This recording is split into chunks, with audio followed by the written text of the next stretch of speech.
Hi kay Gala! Another day, another gala serye na naman tayo at dito sa Cebu. Kaya dapat isama mo ito sa bucket list mo. Nature lover ka ba? Plantito o plantita? O kahit first time traveler here in Cebu? Ang video na to ay para talaga sa'yo. Kaya keep on watching. Nandito tayo ngayon sa Sirao Flower Farm. Alam nyo ba kahigala? Hinango ito sa bansang Amsterdam. O, di ba parang nasa abroad ka na din? Tinawag ang Sirao Flower Farm na Little Amsterdam ng Cebu, na kung saan ito ay napapalibutan ng mga magaganda at iba't ibang mga bulaklak. Para mas lalo talagang mainganyo ang mga turista. May mga iba't ibang tinayo din na struktura na replika ng Amsterdam. Kagaya ng kitschy houses at windmills. Paano ba pumunta dito? Ang Sirao Flower Farm pala ay situated on a hilltop at malapit lang ito from JY Lahog, Cebu City. May mga nag-o-offer ng van transfer or kahit yung mga habal-habal drivers from JY Lahog, Cebu City. Sa case kasi namin ng pinsan ko, nag-rent kami ng motorcycle. Para marami kaming time at ma-enjoy namin talaga. Ang pamasahe ay depende sa napag-usapan ninyo, pero much better dun kayo sa mga travel agency o yung mga tour packages pa.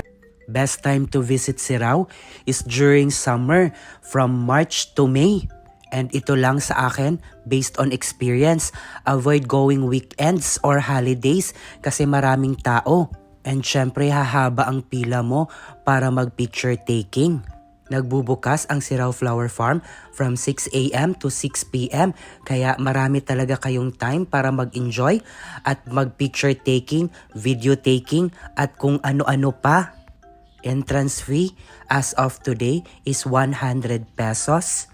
Kung ikaw naman ay plantito at plantita, don't worry kasi marami namang nagbebenta dito ng halaman at bulaklak. Isa rin ito sa mga pinagmamalaki ng Barangay Sirao dahil marami silang mga halaman talaga at bulaklak na tinatanim.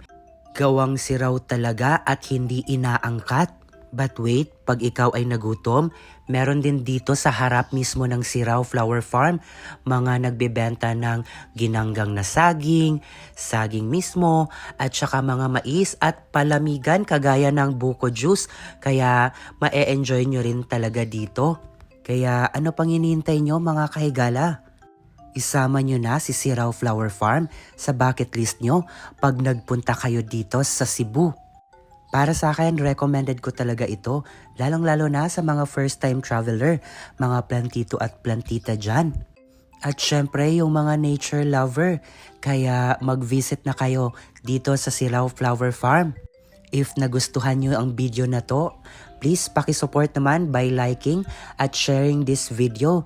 Kaya hanggang sa muling gala trip at budget recommendations, ingat!